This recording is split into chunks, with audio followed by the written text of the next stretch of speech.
Perbandingan agama kemarin sudah. Pertama yang dibandingkan dulu asal usul namanya. Dari apakah asal usulnya nama Hindu? Dari nama sungai. Sungai apa? Sungai Sindus di India. Yang kedua Buddha, berasal dari nama apa? Betul. Pohon apa? Pohon Bodhi. Bertapalah di bawah pohon Bodhi itu seseorang yang bernama Siddhartha Gautama. Siddhartha Gautama itu anak raja, tinggal di dalam istana, punya 19 tahun umurnya, dia sudah punya istri dan punya mahkota, kemana-mana pergi naik kuda, tapi dia berada di lingkungan istana. Maka dia melihatlah keluar dari istana, nampak orang menderita, nampak orang sakit di luar istana, banyak orang yang bebas di luar istana. Tidak tahan hatinya berada dalam istana, ditinggalkannya mahkotanya, ditinggalkannya istrinya, ditinggalkannya anaknya, ditinggalkannya kudanya. Dia pergi berjalan kaki mengembara di tengah hutan. Sampai di tengah hutan, dia menyendiri untuk mendapatkan ilham. Bagaimana sesungguhnya kehidupan ini? Kok banyak orang yang bahagia, tapi dalam istana banyak orang yang menderita, lebih banyak dibandingkan dengan di istana. Di luar banyak orang menderita, orang yang sakit, ada sakit kusta. Itulah yang dia mencari ilham di tengah hutan. Berhentilah dia sebuah pohon yang rindang, namanya pohon Bodhi. Di bawah pohon Bodhi itu dia merenung. Apa yang dia renungkan itu dia tulis. Banyaknya yang dia tulis itu 3 keranjang. Keranjang itu di dalam bahasa Pali, cabang dari bahasa Sanskerta, keranjang itu adalah Pitaka. Sedangkan 3 disebut dengan Tri. Maka hasil dari tulisannya itu mendapatkan ilham, namanya Tri Pitaka, 3 bakul hikmah.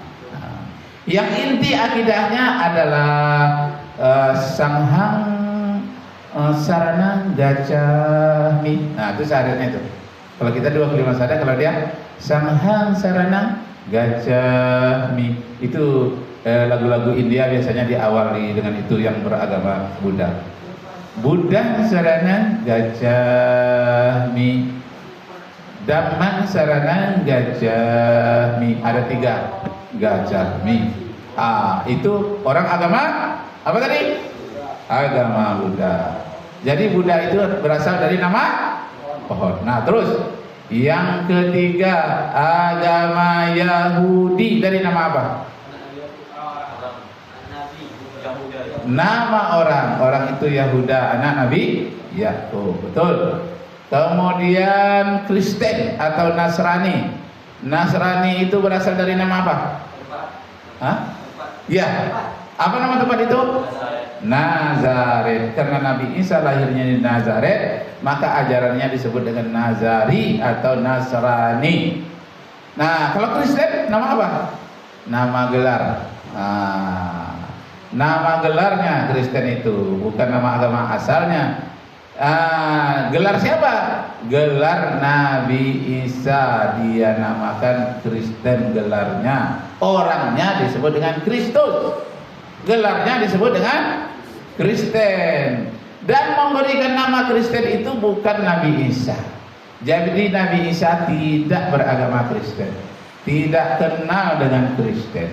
Lalu agama Kristen itu agama siapa? Ada seseorang di Eropa mengaku sebagai murid Nabi Isa, padahal dia tidak pernah bertemu dengan Nabi Isa. Namanya Saulus. Akhirnya Saulus ini merubah nama menjadi Paulus. Dialah yang memberi nama murid-muridnya dengan Kristen. Disebutkan di dalam kitab 1 Korintus, dalam kitab 1 Korintus pasal 11 ayat 26. Di Antiochialah untuk pertama kalinya murid-murid Paulus disebut dengan Kristen. Jadi tidak ada hubungannya Nabi Isa dengan Kristen. hubungan Kristen itu adalah dengan Paulus atau Saulus. Akhirnya Paulus ini mengajarkan kemana-mana agamanya dengan menyebut Nabi Isa itu adalah Tuhan katanya. Padahal dia tak pernah bertemu dengan Nabi Isa. Marahlah Raja Kaisar Nero di Italia. Dimasukkanlah dia ke dalam penjara karena dia dianggap menyesatkan orang. Dari dalam penjara dia menulis surat kepada orang-orang yang ada di Korintus. Dia kirim surat kepada orang yang berada di Roma. Dia kirim surat kepada orang yang berada di Turki dan banyak daerah. Banyak suratnya itu 14 surat. Namanya surat-surat Paulus. Jadi kitab Perjanjian Baru atau kitab Injil sekarang yang dibawa oleh orang Kristen ke gereja itu isinya yang terbanyak adalah surat-surat Paulus, bukan kitab Injil. Yang kitab Injil itu hanya 4, tipis-tipis: Matius, Markus, Lukas, Yohanes. Yang kelima, barulah surat-surat kiriman Paulus dari penjara. Di antara surat-surat kiriman Paulus di penjara itu, di Antioquia lah pertama kali murid-muridnya disebut Kristen, dan orang Kristen menurut dia wajib memakai jilbab. Itu menurut Paulus. Jadi kalau ada nanti lihat biarawati pakai jilbab, itu dia ambil pengajaran dari Injil. Lampirannya bernama surat Paulus. Dalam kitab 1 Korintus pasal 11 ayat 5 dan ayat 6. Jadi Ustaz bukan hanya menghafal ayat Quran, hadis, juga menghafal seluruh dari kitab Taurat dan kitab Injil. Makanya Ustaz Sipriadis katanya kalau bandingan agama ini silakan sama dokter Rakib aja lah. Kenapa? Susah katanya. Benar enggak susah, enak ya. Enak pelajarannya tentang perbandingan agama. Nah, ya, tadi soal nama ya. Soal nama. Kemudian Islam. Apakah Islam itu nama pohon? Tidak. Nama daerah? Nama orang? Nah, kalau gitu Islam itu nama apa? Benar-benarlah nama agama. Islam itu betul-betul nama agama berdasarkan surat Ali Imran ayat yang ke-19.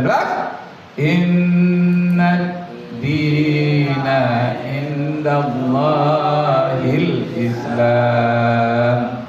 Agama yang sebetul-betulnya agama di sisi Allah hanyalah Islam. Bahkan Islam sudah disempurnakan oleh Nabi Muhammad.